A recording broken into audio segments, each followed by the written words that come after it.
All right, welcome everyone. We're Semblance of Sanity. I'm Caleb. I'm Jacob. And we're here for Rakugo, Season 1, Episode 4. All right. Okay. Yeah, so we have gotten some really good backstory, but it's still coming now. Yep. And we've also got the new character, Miyokichi. Right. Entering the fray. Uh-huh. And she seems to be set up to be... throw things for a loop, shall we say. Yes, the one that is the wrench that will divide relationships. Yep. But she also potentially is Konatsu's mother. Right. Yes, that's where our brains are going here. Uh-huh. In that if she ends up with anyone in particular, it'd be Sukeroku. Mm-hmm. And yeah. And quite frankly, I hope that, I mean, we know that drama's coming, but like, we just had a happy reunion. I know. Like, we just had a happy reunion. Yeah. So having something a little bit more, maybe of an eased into any kind of drama would be appreciated show. But will they do that? They could. They could. But I'm hopeful. So y'all, without further ado, let's get into this. Alright everyone, so be sure to go check out the reaction portion of the video in the description below, and then come back here for the discussion. Alright, yeah. So, here we go. Miyokichi is in the story. And not causing as much trouble as I thought she would be. But it's potentially worse than a love triangle. It's a love quadrangle. Yeah. Rectangle potential. Some trapezoid. Polygon shenanigans going on. Yeah, because she's the mistress of their sensei. The master. So, yeah. Yeah. Although there is a very strong possibility that he specifically put her up to this.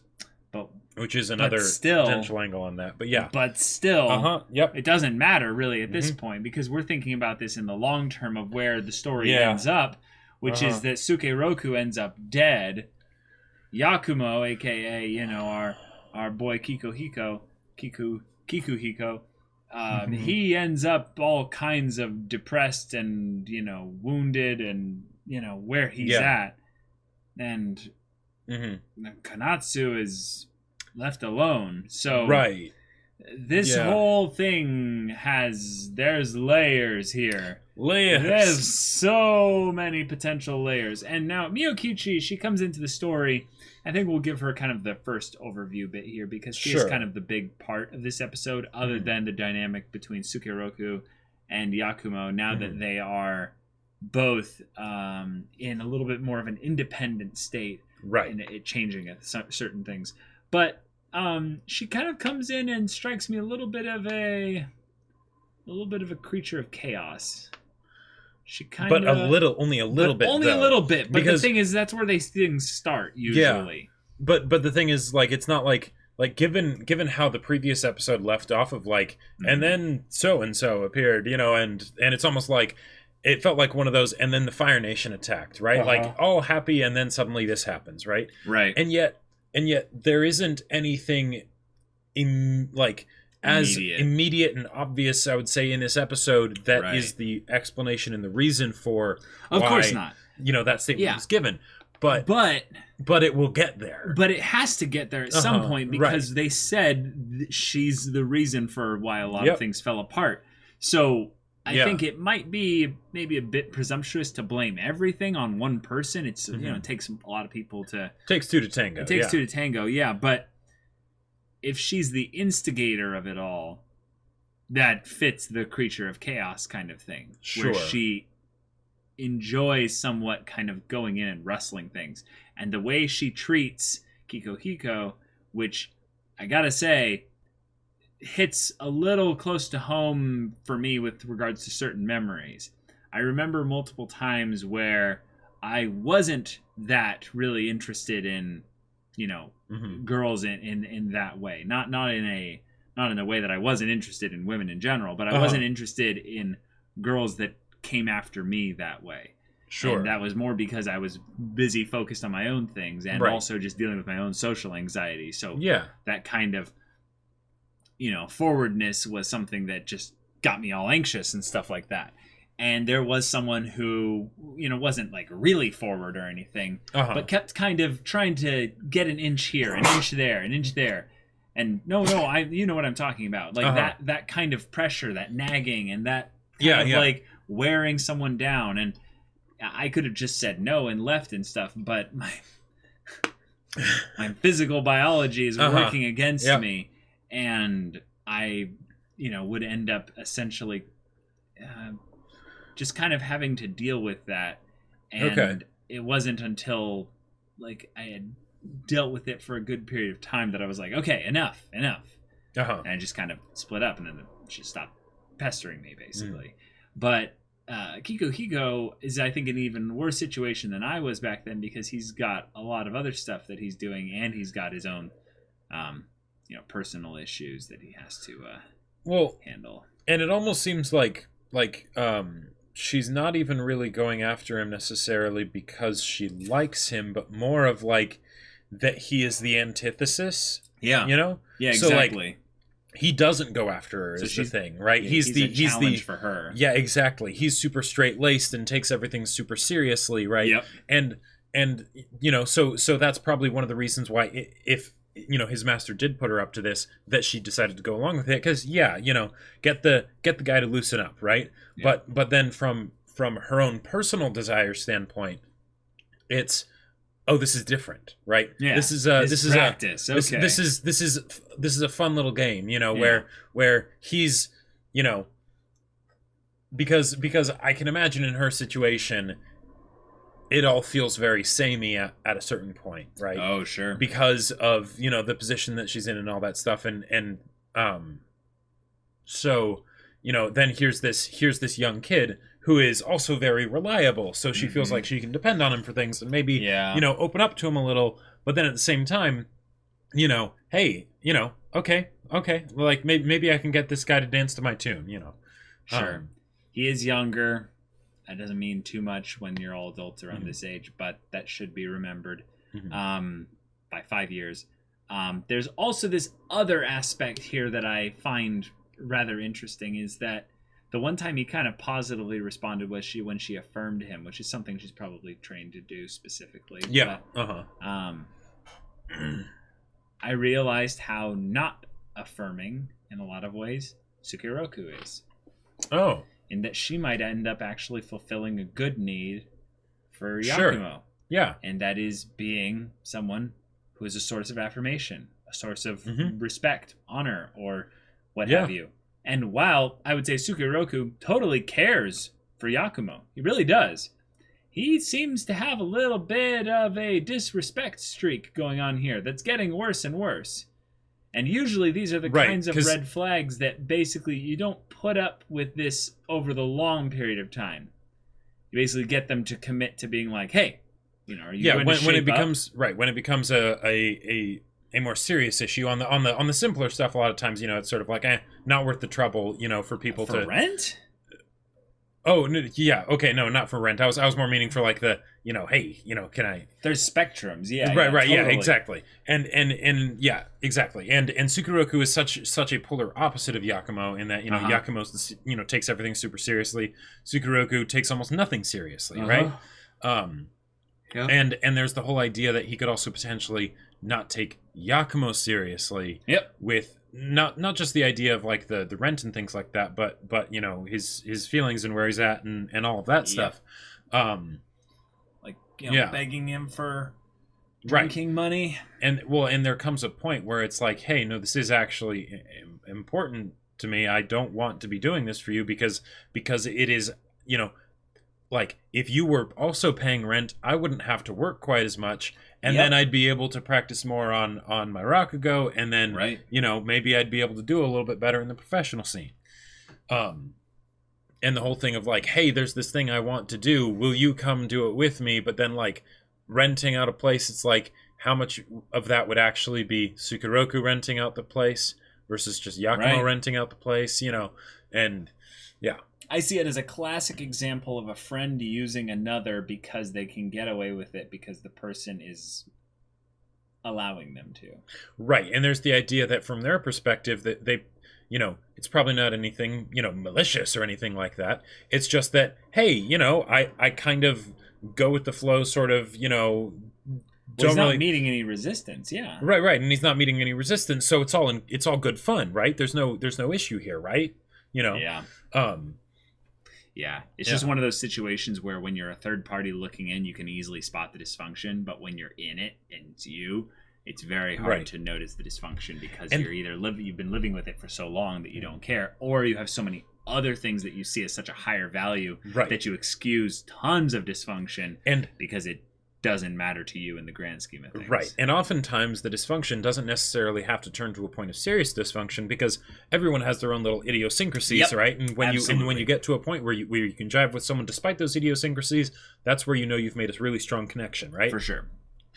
But if those compound, if they turn into something, you know, if it gets out of control, then, you know, you got to do something about it.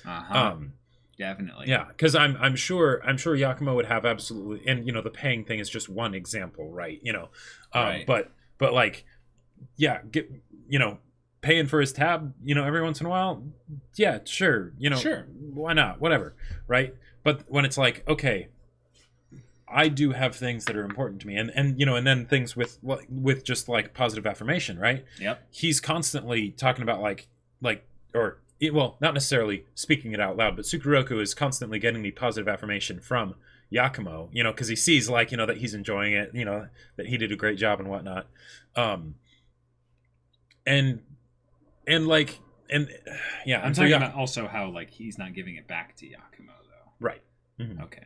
Gotcha. Yep. Yeah, because he's definitely receiving it from Yakumo. Right, exactly. Yeah. And he's still positive with Yakumo, like when Yakumo does his performances, for sure. But the idea that this is something that's very important to both of them, and there's an imbalance, shall we say. And, you know, there's how it is right now, okay. There's how it used to be, which was less than this. And then there's how it will be down the road, which, you know, I feel like it's the whole, like, water getting into the tiny little crack in a rock and then freezing and then melting and then refreezing and then melting and then refreezing. It splits the rock apart, you know? We get a good chunk of time showcasing how much Yakumo respects the Rakugo of Sukeroku, and in some ways, like, was maybe wanting to channel little bits of his Rakugo into things, but then the master basically reminds him, you have to find your own Rakugo. Please don't copy Sukeroku. If anything, just maybe pick up a little bit of his shamelessness, which I want to say I find very funny that we're talking about shamelessness right before we see that this guy has a mistress. And he's open about it, and he's just like, don't tell the wife. So shameless about it. Yeah. Well, and one of the other things with the whole idea of the money and things like that, there's also the little jabs that Sukeroku will throw at Yakumo. Yeah. Like the Rakugo bit that he did, right? You know, like he told him, he's like, oh yeah, you know, greedy tightwadness actually like inspired me, you know. And it's you know, it's definitely as like done in a playful jab kind of you know, a way, but those kinds of things can add up when it feels like it's just going one way. Yeah, especially if it's unaddressed. Right. Like, if it's not something that's exchanged on both sides, then it can get weird. Well, right, but it, again, also not having it addressed, meaning if there's no actual point of confrontation where Yakumo basically ends up, you know, calling him out on this, which he does with the rent. Kind of. Yeah. But he needs to actually give him some consequences with this. Otherwise, you know, it's just going to be what it is. I remember a couple times I would hang out with some people at their place, and they'd have someone basically sleeping on the couch and what have you. And it's like, yeah, this guy is a struggling actor. You know, he's trying to figure out how to make this gig, you know, get some gigs and have them work for him and stuff. And they'd be like, yeah. Like, we've got a deal where he's, you know, he's here for the next, like, you know, week or so. But they would have, like, a specific time when they'd be like, you know, once you've got that figured out, like, you know, you're going to have to go. Like, I totally understand. We'll help you find another place and what have you, but we just can't keep you here forever. We can't. Right. We can't be a part of you just kind of freeloading off of us. Right. The point when it goes from helping someone who's in trouble versus enabling, and the idea that in the situation here, like, it's also Yakumo's choice, totally, like, of basically what he's willing to put up with, right? You know, right. Because who's to say what's good for him or not, right? Like he decides that, you know. But the thing is that he decides that. Sukeroku doesn't decide that, you know, and that's where he, like, you know, like, who knows? We might even not like be reading into this too much, and it doesn't even become a point of serious conflict. Who knows, right? Sure, but, I just know that you know there's a point where Konatsu blames Yakumo for the death of Sukeroku. Right, so. And it looks like this is something that's escalating. You know, it is definitely escalating with regards to his character. Yeah, Sukeroku has left out a lot of self-care related basic needs stuff because he's being coddled. That's just how I see it. I don't think there's any hard stuff that contradicts that. Yeah. But I also don't see him necessarily taking it seriously when people say to get better. And I would say that is a very good reason why Yakumo ends up becoming Yakumo. Not Sukeroku. Yeah. Not just the fact that Sukeroku dies, because if he dies before it's decided, then okay, yeah, sure. But if it's before he dies, then I could see this kind of thing being it, right? And I love that line that Yakumo gave where he's like, "It's art. You have to be strict with it." Because that's when he's talking to the geisha girl, Miyokichi. Yeah. Because it's not something. Well.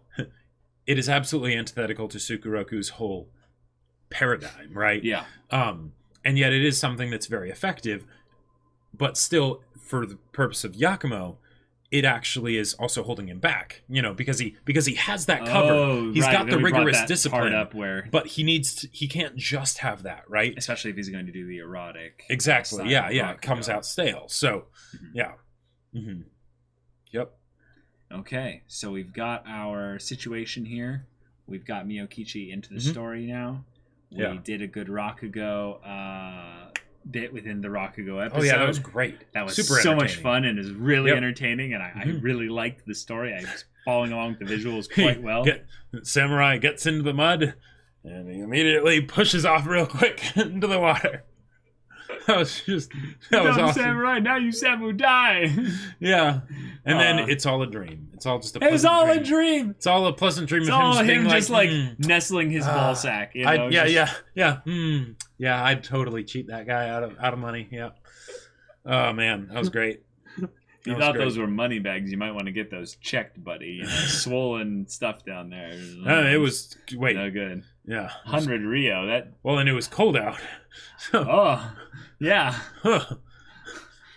Yeah, exactly. But okay, rather simple episode. We're introducing our new character, and we see them in their new position as living together as Futatsume. Yep. So y'all, thank you so much for watching this episode's reaction and discussion. If you want to see the next episode's reaction and discussion right now, though, go check out the link in the description below for our Patreon. You can get on early access there. You can watch full-length reactions there. And all this comes with Discord access, so you can chat with us about these stories, about anime in general. You can get involved with the community there. It's pretty awesome. And you can also talk with Jacob about the book he wrote. I have half a sneeze right now. But so my sci-fi novel, Battle Lines, is available for order on Amazon. Links in the description. Reviews on there. Go check those out. Yeah. And then leave a review of your own. Yeah. So if any of that interests you, we'll see you there. But until then, we're Semblance of Sanity. I'm Caleb. I'm Jacob. And we'll see you all next time.